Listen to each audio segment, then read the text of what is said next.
Everyone, this is Rotaract Devi. This is 14th day of LeetCode challenge, and for that I have taken a hard level problem LeetCode which is about rainwater harvesting. They have given a bar graph which tells about the amount of rain. So we have to find the amount of water that we can trap after raining. Let me take you through the code. So to find the amount of water that is trapped, that basically depends upon the minimum of the tallest bars to its left and right. So if we minus the position and find its height, that is the amount of water that we can store. So in the code, we are just defining a trap function to store the trapped water.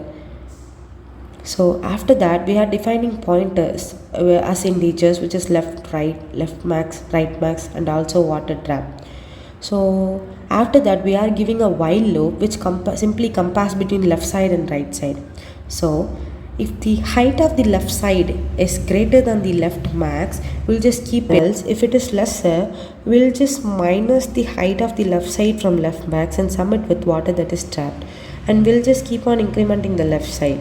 Similarly, if you are checking on the right side, if the height of the right side is greater than the right max, we'll just keep it, or else we'll minus the height of the right side from the right max and sum it with water trap and decrement the right side. And like that, we'll find the amount of water that can be trapped and return the value. So now we are running the problem. So, and the test cases are pausing. Hope you understood the problem. Thank you.